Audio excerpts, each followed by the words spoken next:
vamos a iniciar esta plática que tuvo la Academia Esculap invitarme, Día Mundial del Riñón, que debe tomar cada vez más importancia, ya que nuestros riñones, aunque son pequeñitos, tienen grandes funciones, tienen 7 funciones muy importantes que a veces nada más las minimizamos en lo que es tirar agua, lo que es orinar, pero va desde la formación de activación de la vitamina D, control de la presión, la acidez de la sangre, hasta formación de glucosa también en el organismo. Entonces, tiene una amplia variedad, 7 son principales funciones las que hace, pero en este momento nos tocó platicar sobre lo que es las generalidades de la enfermedad renal crónica.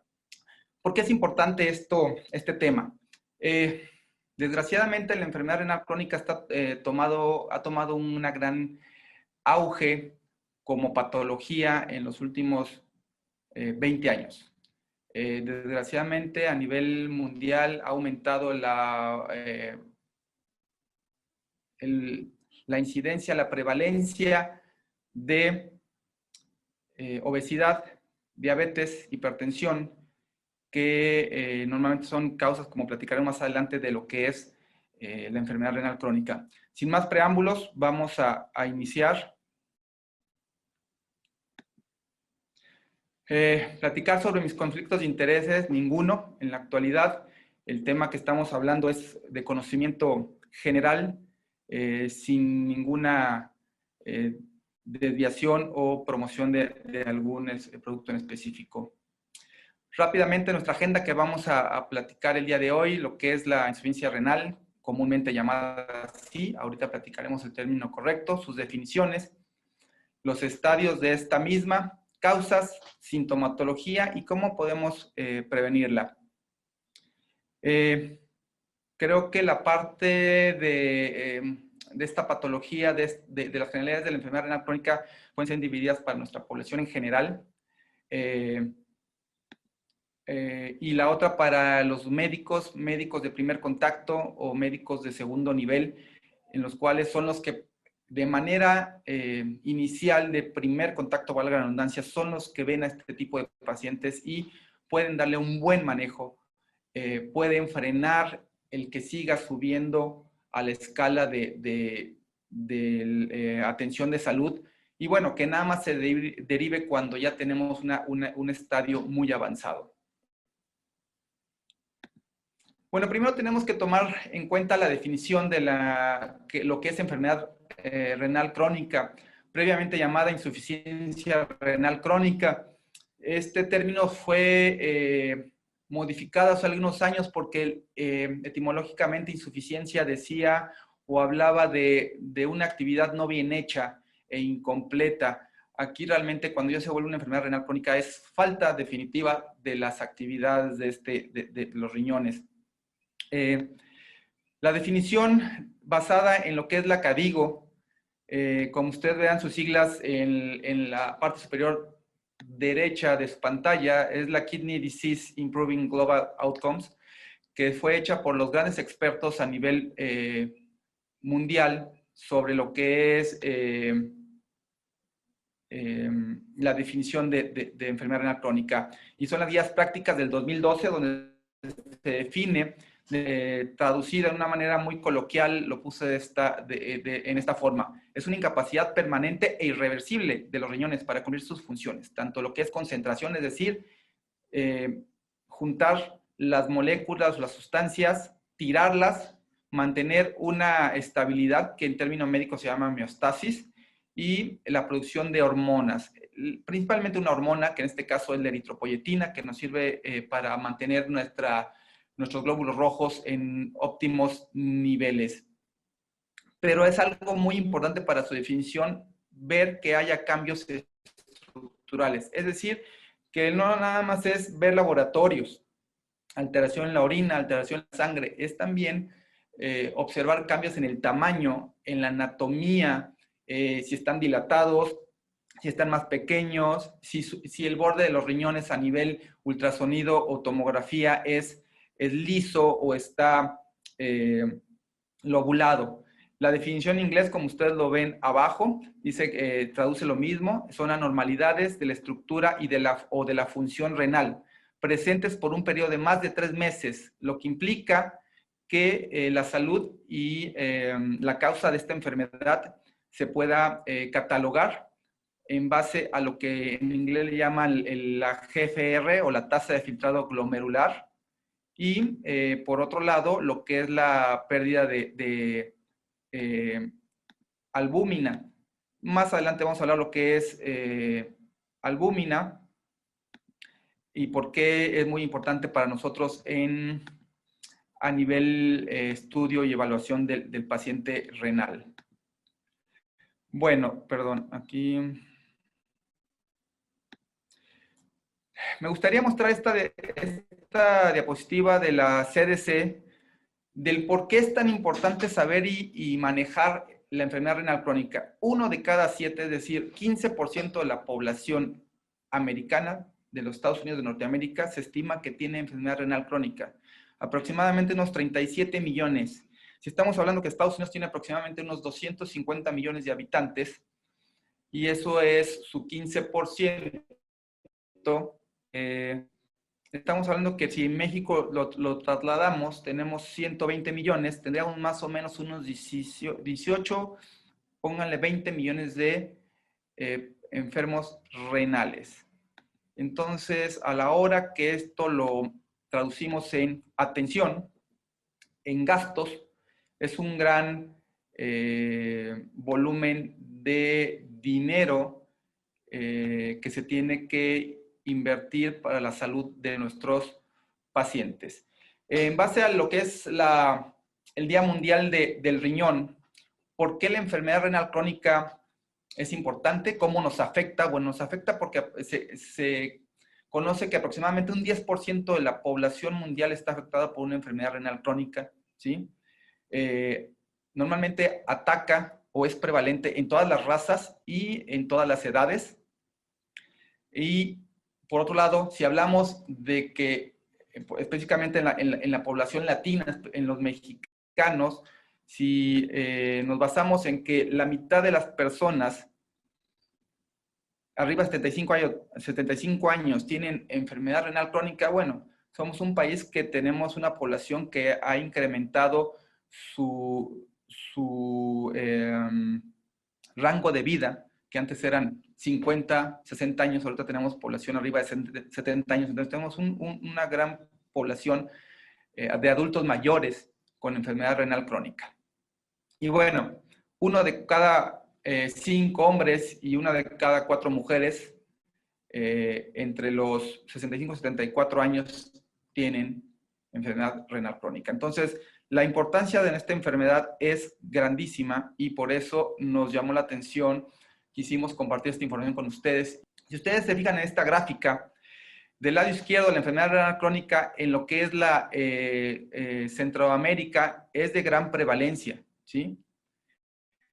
Si lo vemos comparado con la enfermedad cardiovascular, también tiene una prevalencia no tanto como en otros países como en Oceanía. Si lo tomamos con la parte de lo que es Caribe, Centroamérica, países de Sudamérica, somos una gran población, una raza latinoamericana que tiene mucha presencia de enfermedad renal crónica. Si lo vemos también en base a datos de la Sociedad Internacional de Nefrología, aproximadamente en el 2013 hubo 1 millón redondeado de muertes directamente relacionadas con enfermedad renal crónica, ¿sí? 1 de cada 57 muertes a nivel mundial son secundarias a enfermedad renal crónica, ¿sí? Si vemos esta pequeña gráfica del lado izquierdo, la cuarta causa en mortalidad después de HIV, de fibrilación auricular, que es un problema cardíaco, y uso de drogas, está la enfermedad renal crónica. Entonces, la importancia de esta enfermedad sabe ver que si no la modificamos, si no hacemos medicina preventiva para las siguientes generaciones, va a ir más en aumento. Entre el 1990 y 2013 hubo un 134% de incremento en las muertes por enfermedad renal crónica. En el punto del lado derecho inferior, ese 7% significa que el 7% de las muertes cardiovasculares, desde una arritmia, desde un infarto, desde una lesión vascular en la arteria aorta, fue secundario a una enfermedad renal, y en este caso de tipo crónica. ¿Cómo evaluamos, cómo vemos si esta enfermedad renal está ya instalada en nuestro organismo? Bueno, normalmente usamos métodos indirectos que toman muestras o por imagenología, o también utilizamos la orina para ver el sedimento urinario. ¿Qué significa esto? Tomamos la orina, se centrifuga, es decir, se separan los solutos del solvente, es decir, de la parte líquida de las células, y la parte de las células lo vemos al microscopio. Otra parte, en la orina vemos si hay presencia de albúmina. Albúmina es una proteína, es la proteína más grande en mayor cantidad que se encuentra en nuestro organismo. El hígado y otros principalmente forma esta proteína, y la proteína de tipo albúmina, llamada albúmina, sirve como acarreador y para mantener una estabilidad dentro de los vasos sanguíneos de nuestro cuerpo. Por imagenología, de manera indirecta, nos apoyamos de un ultrasonido para ver el tamaño de los riñones, para ver si no están dilatados, si su borde está bien delimitado, si no tiene alguna tumoración, algún quiste o algún otro tipo de alteración anatómica. Y cuando hacemos una valoración o un diagnóstico directo, es cuando tomamos una biopsia. ¿Qué hacemos? Con una aguja guiada por ultrasonido, se penetra hasta el riñón y se obtiene tejido. Lo vemos al microscopio, nos apoyamos de los patólogos, en especial del nefropatólogo, y este nos ayuda a definir, darle un nombre y apellido al tipo de enfermedad renal. Así como hay enfermedades originadas por la diabetes, hay enfermedades renales originadas por la obesidad, o lo que se llaman las glomerulopatías, que son enfermedades propias de los tejidos renales, nos ayuda a delimitar.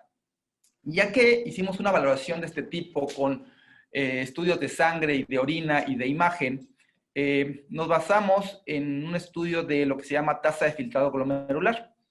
Normalmente parte de la definición que vimos previamente dice que la tasa de filtrado glomerular debe ser menos del 60%. De una manera muy práctica, si tenemos dos riñones y le ponemos funcionalidad, porcentaje de funcionalidad, cada riñón, el derecho más el izquierdo, nos debe dar un 100% de funcionalidad. Un 100% de mililitros minuto, como lo ven ahí en la imagen. Ahora, cuando tenemos un 60% o menos de funcionamiento renal, es decir, 2/3 partes de la funcionalidad, lo llamamos o se forma parte de la definición de enfermedad renal crónica. Previamente, como comentábamos, se llamaba insuficiencia renal. Aquí les muestro una tabla en la cual la KDIGO, la Kidney Disease Improving Global Outcomes, en sus definiciones del 2012, define a la enfermedad renal crónica en 5 estadios: el 1, el 2, el 3. El 3 se divide en 2, en el A y en el B, el 4 y el 5. El 5 es como normalmente se le llama fallo renal, o de manera coloquial le decimos enfermedad renal terminal. Seguramente muchos de ustedes lo han escuchado con algún familiar cuando hablan con alguno de sus pacientes, y es cuando ya necesitamos una terapia de sustitución renal, conocida como hemodiálisis o diálisis, o en su momento trasplante renal. Ahora, para poder definir y tomar juntar la información que hemos hablado hasta ahorita, bueno, por un lado está la albuminuria y el otro lado está la tasa de filtrado glomerular. Los recuadros color verde, amarillo y rojo nos habla sobre qué riesgo presenta cada estadio en base a la cantidad de proteína o albúmina que se tira por la orina. Entre mayor pérdida de albúmina por la orina, es mayor el riesgo. Está bien establecido en la medicina que el tirar proteínas por la orina por sí solo, independientemente de qué otras patologías tiene el paciente, qué otras enfermedades tiene el paciente, es un factor de riesgo cardiovascular. ¿Qué quiere decir esto? Que simplemente tú por perder albúmina por la orina, ya tienes mayor posibilidad de tener un infarto cerebral o una hemorragia cerebral, un infarto al corazón o una lesión vascular, sea en circulación de las piernas o alguna dilatación de las arterias como las aneurismas, o presentar hipertensión arterial. Entonces, por eso tiene gran importancia. Y al final, el tener albuminuria te aumenta el riesgo de muerte, ¿sí? Aumenta la morbimortalidad. Ahora, esperaríamos que una persona que tiene una etapa 1, que es cuando se tiene más del 90%, de lo que le damos 50 y 50 nos da 100, debería tener un mínimo de proteinuria, o cuando se llega a tener más de 300 miligramos por gramo, bueno, tiene un riesgo moderado. Normalmente, entre más avance el estadio, si va al estadio 2 entre 60 y 89, el estadio 3 entre 59 y 30, el estadio 4 entre 29 y 15, y menor a 15%, si lo queremos ver así, es el estadio 5. Bueno, la tasa de filtrado glomerular, como lo comentamos previamente, se hace un cálculo matemático por fórmulas. La más usada en la actualidad en el medio médico se llama SECA de EPI, que tiene varios factores que toma en cuenta, como la edad, el sexo, la creatinina en la sangre. También podemos hacer el cálculo del filtrado glomerular colectando la orina de 24 horas. Seguramente algunos de ustedes, sus médicos, o ustedes le han pedido más de una vez a sus pacientes la colección de orina de 24 horas para poder sacar lo que es la tasa de filtrado glomerular o la filtración glomerular. ¿Sí? Como dice aquí y como comento, mediante la filtrado glomerular podemos determinar en qué estadio está, y de ahí podemos ver qué tanta progresión o riesgo de progresión tiene el paciente a perder por completo, llegar a una etapa 5. ¿Ok? Entre menor tenga la tasa de filtrado, es mayor el riesgo de progresión o de tener mayores complicaciones cardiovasculares. Ahora, la albuminuria, como platicamos, es la presencia de albúmina, es una proteína en cantidad anormal en la orina, y como comentábamos, es un riesgo de morbimortalidad, es un signo precoz de la enfermedad renal. ¿Cómo lo hacemos de manera inicial? Lo pueden hacer en nivel público o privado, con una muestra de orina, se pone una tirilla reactiva, en la cual cuando cambia de color en la parte de proteínas o de albúmina, nos da un rango posible de cuánto se está tirando en esa orina. Como ven aquí, la evolución de los diferentes estadios es por la disminución de la función renal o de la tasa de filtrado glomerular que está a su lado izquierdo. Y bueno, en la parte inferior es la evolución en tiempo, ¿no? Desde mayor a 90% o mililitros minuto hasta llegar a menos de 15 mililitros minuto o por ciento si lo quieren ver. Y esto nos da muy alto riesgo de morbimortalidad. Esta es una manera más esquemática también. Se va perdiendo las diferentes funciones que las vamos a platicar en un momento más del riñón.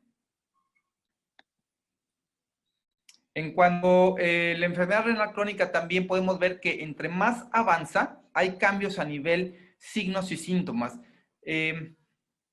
Creo que muchos de ustedes como médicos o como pacientes no le han dado importancia, o muchos de nuestros pacientes no le dan importancia a lo que es la enfermedad renal crónica cuando decimos tienes enfermedad renal, ya que si se fijan en la etapa 1, que es de la izquierda a la derecha, la 1, la 2 y la 3, que es la 3A, donde se divide entre estadios iniciales y estadios finales, el paciente normalmente no tiene síntomas.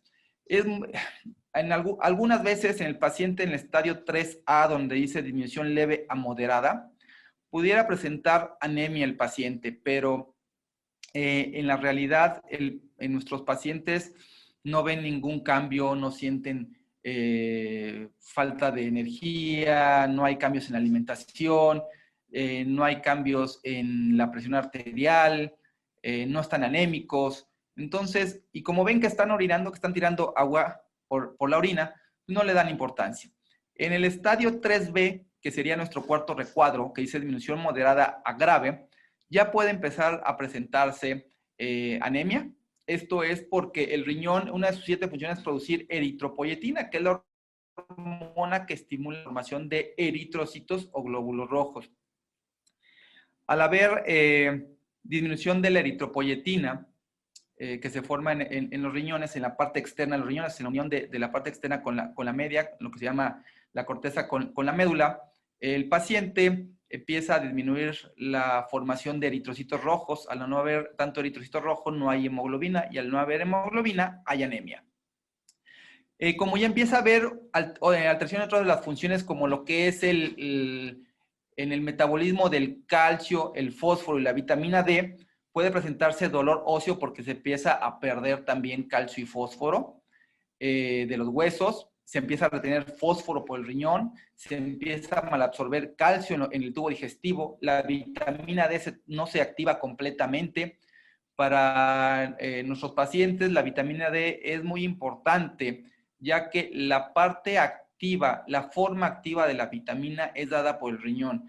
Todos sabemos que tenemos que estar expuestos al sol para que se forme vitamina D, pero esa vitamina D es un estadio, una formulación previa a la que llega al riñón, donde se termina de activar y toma el nombre de 1,25-dihidroxicolecalciferol, que esa es la vitamina D activada. Entonces, al no haber vitamina D activada, pues no se absorbe mucho calcio y fósforo en tubo digestivo, el fósforo en los riñones que ya está deficiente se empieza a retener, entonces empieza a elevar el fósforo en la sangre. Alteramos la función de la glándula paratiroides, que está al lado de la glándula tiroides, y esta trata de absorber más calcio y fósforo a nivel tubo digestivo y a tratar de sacar más calcio de nuestros huesos. También en estos estadios ya se empieza a alterar la acidez de la sangre. Hay que recordar que otra de las funciones del riñón es mantener el pH o la acidez en un rango de 7.35 a 7.45, que es muy exacto. Que me gustaría abrir el apartado rápidamente en 2 líneas. Es tan exacto esta estabilidad del riñón en cuanto a la acidez, al pH, que seguramente muchos de ustedes han escuchado el uso de agua alcalina para el tratamiento de enfermedades crónicas. Si ustedes ahorita se toman 2 o 3 litros de agua alcalina, su riñón, si están sanos o si no tienen ningún problema con el riñón, su riñón va a tirar ese exceso de álcali, ¿sí? Va para mantener en un rango muy, muy estricto el pH de su sangre. Así que la realidad que el consumo de agua alcalina no es útil para un riñón normal, todo lo va a tirar. Ahora, como ven ahí, también hay dificultad para concentrarse, los pacientes andan a veces con mala memoria, son síntomas muy generales, muy difusos, que no te alarman con respecto a que tienes una enfermedad crónica, en específico del riñón. Si nos vamos a un estadio 4, que es donde dice disminución grave y insuficiencia renal, que es el estadio 5, ahí sí ya vemos mucho mayor presencia de este tipo de síntomas. El paciente muchas veces habla de piernas cansadas o lo que le llamamos el síndrome de piernas inquietas, alteración en la sensibilidad. Tenemos también escozor o ganas de rascarnos, porque esto es secundario a la retención de muchas toxinas que normalmente se tiran por la orina, y se acentúa más la anemia en nuestro organismo. Si nos vemos las causas que originan la enfermedad renal crónica, podríamos dividirlas entre lo que es la diabetes y no diabetes, ¿sí? La diabetes es la primera causa a nivel mundial. Aproximadamente un 40% de la enfermedad renal crónica a nivel mundial está causada por la diabetes, y el resto por otras enfermedades como la hipertensión, enfermedades autoinmunes, cálculos, infecciones repetidas de vías urinarias, enfermedades autoinmunes como lo ven aquí, que es la IgA y lupus, uso de fármacos. Hay que recordar que es muy importante y también nos puede hacer perder la función renal, es el uso excesivo de ciertos antibióticos como los aminoglucósidos. Por ahí tenemos la gentamicina, la micacina, también el uso excesivo en esteroideos como lo es diclofenaco, sulindaco, naproxeno, ketorolaco, ibuprofeno.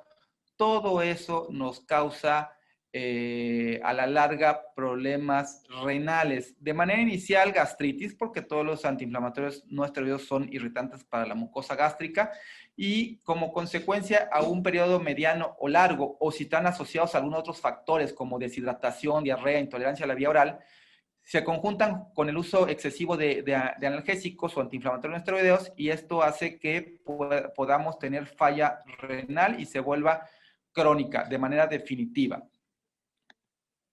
1 de cada 3 adultos con diabetes, ¿sí? Y 1 de cada 5 adultos con presión arterial puede presentar enfermedad renal crónica. Esta es también información de la CDC de Estados Unidos.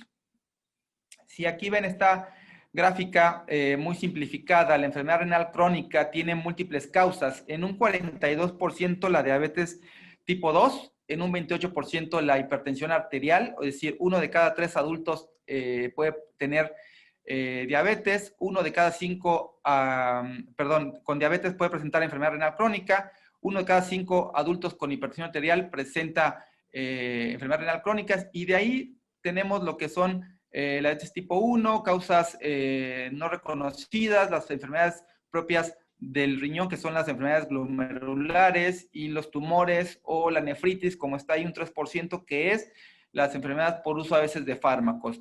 ¿Qué factores de riesgo tenemos? La diabetes como primera causa, la segunda la hipertensión, el antecedente familiar de enfermedades renales, y más si tenemos ya la carga genética de diabetes, de hipertensión, de obesidad, de tabaquismo, porque por sí solo el tabaquismo origina que se endurezcan los vasos sanguíneos, las arterias, y si endurecemos las arterias que llegan al riñón, va a disminuirse el flujo de sangre, y esto va a alterar a la larga el buen funcionamiento de los riñones, haciéndolos perder la función. Si vemos aquí, nada más a nivel de Estados Unidos, 26 millones de adultos norteamericanos tienen enfermedad renal crónica, y un 10% de la población mundial está afectada de enfermedad renal crónica, y millones mueren a causa de complicaciones de la enfermedad renal crónica. Ahora, aquí me gustaría separarlo en factores que se pueden alterar o modificar y no modificables. ¿Quiénes tenemos factores que no se pueden modificar? Bueno, los hombres. El sexo masculino es más común que tenga problemas renales. También que tengamos una ascendencia seamos de raza afroamericana o raza negra propiamente. Que también al nacer hayamos sido prematuros o de bajo peso. ¿Por qué? Hago un pequeño stop ahí, una pequeña freno a mi plática, porque no se trata de que toda persona que sea de bajo peso al nacer va a desarrollar enfermedad renal crónica. Se ha relacionado que las personas con bajo peso al nacer, muchos de ellos son prematuros. Al haber prematurez, se ha podido relacionar en un porcentaje de pacientes que tienen menos desarrollo de los glomérulos. ¿Qué son los glomérulos? Son las unidades funcionales del riñón. Cada riñón tiene 1 millón de glomérulos, es decir, si lo quieren ver así, tienen 1 millón de bulbos o de focos en cada riñón, y cada foco hace su función. Cuando la suman 1 millón del lado derecho más 1 millón del lado izquierdo, tenemos una función normal. Pero hay personas que pueden hacer a lo mejor en lugar de 2 millones, 1 millón del lado derecho y 1 millón del lado izquierdo, a lo mejor nacen con 1,5 millones. Entonces, ya de manera con alevosía y ventaja, al haber nacido con menos unidades funcionales, sabemos que a la larga, cuando estemos más adultos, esa persona puede tener problemas renales en su funcionamiento. Y por eso los pacientes con bajo peso al nacer se han relacionado. También, el estar en edad avanzada, si han visto en las diapositivas previas, muchos de nuestros puntos es pacientes arriba de 50 años, de 65 años, pacientes arriba de 74 años, dependiendo de la base de datos, se habla que tienen mayor predisposición, tienen mayor prevalencia de enfermedad renal crónica.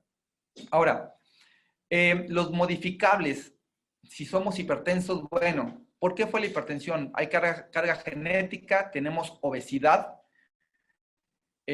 somos diabéticos y secundariamente desarrollamos hipertensión. Entonces, la hipertensión puede presentarse por sí sola como hipertensión primaria y esa, si no la controlamos, durante su evolución va a originar daño en el riñón. Si somos diabéticos, sea tipo 1 o tipo 2, que es más común en el tipo 2, si también no tenemos buen control, vamos a presentar hipertensión arterial y va a ser esto ya, esta hipertensión en la diabetes va a ser un dato de que ya está dañado el riñón. Ahora, la obesidad. La obesidad por sí sola, tenemos estudios de respaldo científico presentados ya desde hace muchos años, nos dice que la obesidad por sí sola, si quitamos el paciente obeso, sin hipertensión, sin diabetes, no fuma, no tiene alteraciones en su colesterol y triglicéridos, ese paciente nada más por tener peso elevado, obesidad grado 1, grado 2 y obesidad mórbida, tiene mayor posibilidad de tener enfermedad renal crónica por una glomerulopatía específicamente. Se le llama glomerulopatía tipo focal segmentaria del polo vascular. Eso ya es un diagnóstico específico con nombre y apellido cuando tomamos biopsia a alguien que llegó con falla renal, no es diabético, no es hipertenso, pero sí tiene obesidad. Y le hacemos biopsia, sale. Es lo más común que pueda presentarse este tipo de enfermedad renal crónica. El tener dislipidemia, colesterol, triglicéridos, bueno, va a ser un factor para que tengan mayor presencia de placas en los vasos sanguíneos y al final se va a alterar la circulación a nivel de nuestros riñones. Tabaquismo, ya lo platicábamos, mayor presencia de placas de colesterol. Entonces, imaginen, eres diabético, eres hipertenso, tienes obesidad, no te controlas la diabetes con dieta y medicamentos, entonces tienes dislipidemia, tienes colesterol y triglicéridos altos y aparte fumas, bueno, estás ganando muchos puntos para desarrollar riesgo de enfermedad renal crónica. Y aparte, comes buena cantidad de carnes rojas o alcohol, en específico el vino tinto, puedes tener mayor presencia de niveles elevados de ácido úrico. Claro, el ácido úrico, igual que el colesterol, no nada más se consume, también lo produce nuestro cuerpo y al producirlo de más, muchas veces suma un punto extra para mayor riesgo de enfermedad renal crónica.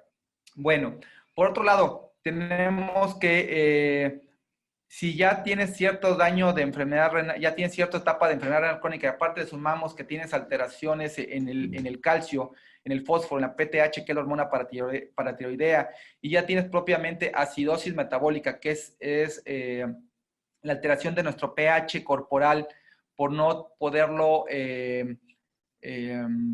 balancear los riñones al tirar todos esos excesos de toxinas. Entonces, nuestra sangre hace que se perpetúe y se acelere más la pérdida de la función renal.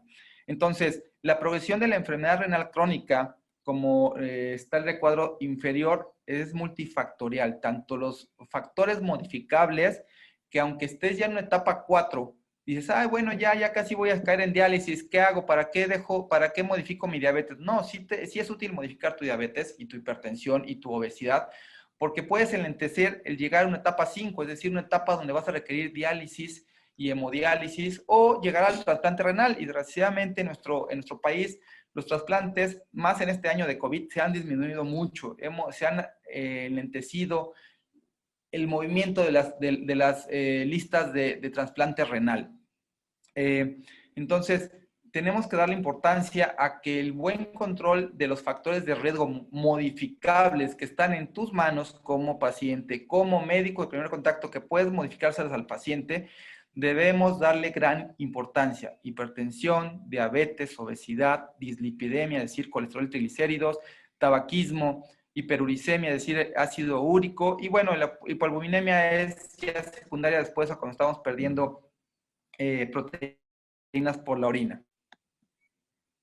Aquí rápidamente un esquema para platicar sobre lo que es cómo evaluar un paciente con enfermedad renal crónica que a lo mejor nos llega con cierto grado de edema en las piernas, o sea, de hinchazón, que a lo mejor ya está con discreta presión alta, que ya sabemos que es diabético y llegó con una hemoglobina glicosilada de 9 o de 10 o arriba de 8. Entonces, a este paciente tenemos que hacerle una evaluación de si no tiene enfermedad renal crónica o simplemente llegó con un examen general de orina en donde hay presencia de proteínas en orina.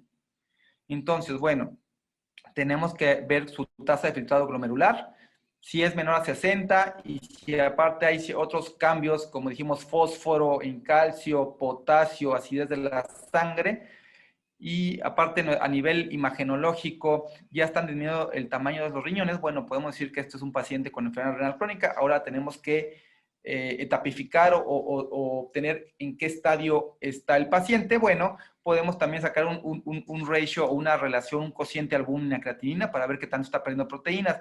Si vemos que un paciente ya tiene menos de 30 de tasa de filtrado glomerular, o sea, menos de 30%, como paciente, lo ideal es que vayas con el nefrólogo. Desde antes te podemos evaluar como nefrólogos, pero también tenemos en los diferentes niveles de atención al médico general, al médico familiar, al médico internista, que están capacitados para poderte llevar de la mano y tratarte. Entonces, no siempre tienes que caer con el nefrólogo desde que estás en un estadio 1 o 2. Si estás con tu médico de cabecera, sea el familiar, sea el internista, sea el médico general, tienes que modificar esos factores que hablamos previamente. Él te puede dirigir la dieta, el ejercicio, ¿sí? Si ya tienes obesidad, bueno, junto con este ejercicio o hasta en extremo o hacer una cirugía bariátrica, bueno, también eso nos va a ayudar a modificar la función renal y a modificar tus otros factores de riesgo como lo son la diabetes.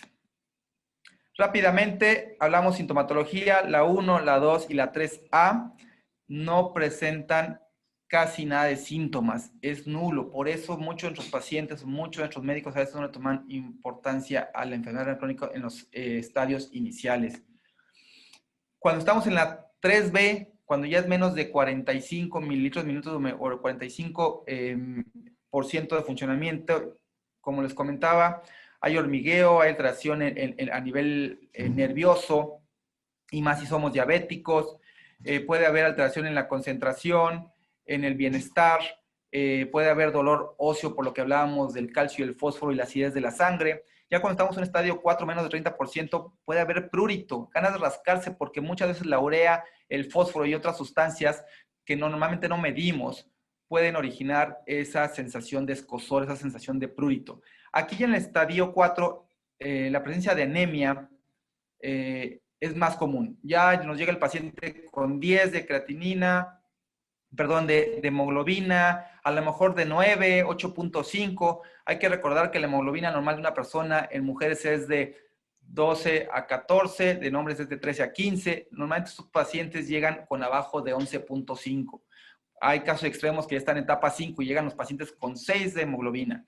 A la mitad del tanque de células rojas en nuestro organismo, y como es crónico, como es lento, nuestros pacientes a veces no sienten completamente ese cansancio. Imagínense para tener la mitad de sangre, si ahorita se cortaran y estamos hablando que ustedes tienen 6 a 8 litros de sangre, tendrían que perder de golpe 3 a 4 litros y se sentirían muy mal, estarían tirados en cama, con las palpitaciones, la frecuencia cardíaca muy elevada, pálidos, sin ganas de moverse. Pero estos pacientes van perdiendo esa cantidad, pero en meses o años, y no nos damos cuenta de que estamos enfermos del riñón.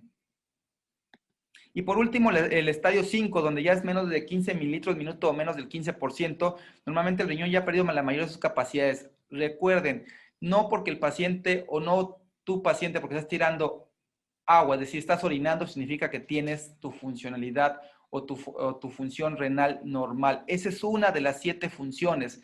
Entonces, qué bueno que estás tirando agua, eso me ayuda a que no te hinches, que no te hipertenses demasiado, pero seguramente el fósforo, el calcio, el sodio, potasio, cloro, acidez de la sangre, la vitamina D ya están alteradas en su funcionamiento, casi llegando a cero, y por eso estás anémico, por eso tienes la vitamina D baja, por eso tienes calcio bajo en la sangre, por eso tienes fósforo elevado, por eso tienes potasio elevado. Recuerden que el potasio elevado también se retiene, no se tira por la orina, y eso puede originar arritmias y llevar a la muerte. Bueno, por último, me gustaría comentarles, ¿cómo prevenimos todo esto? Yo creo que son 4 puntos muy básicos. Es una nutrición balanceada.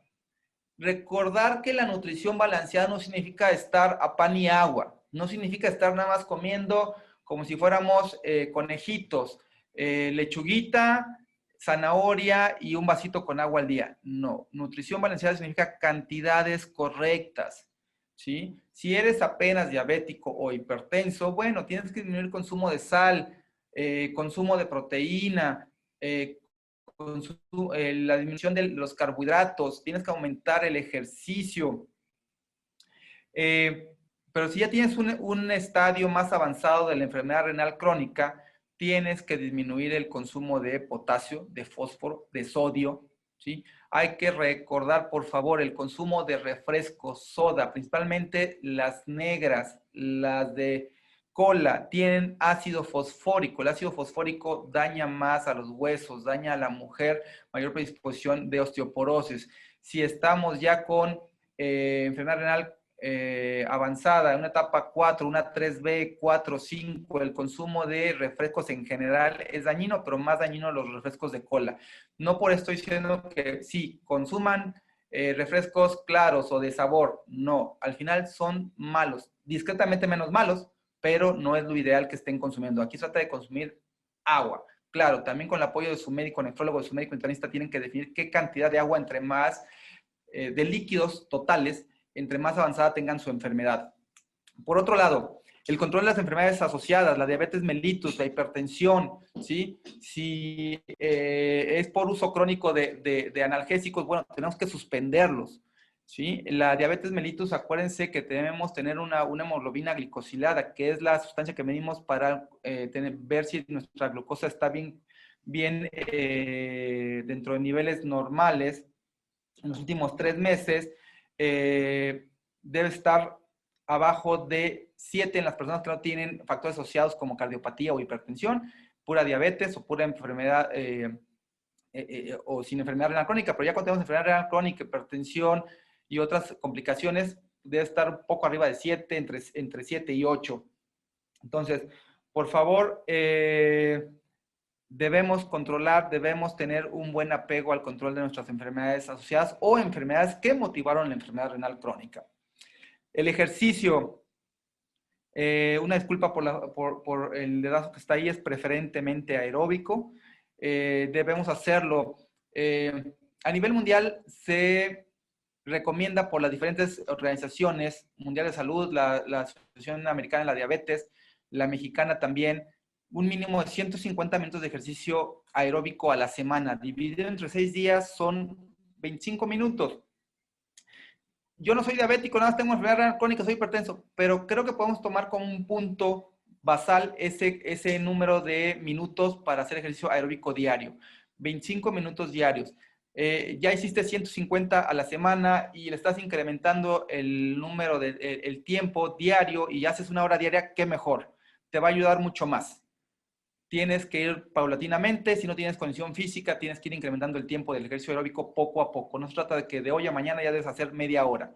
Debes irlo incrementando más porque no tienes condición física.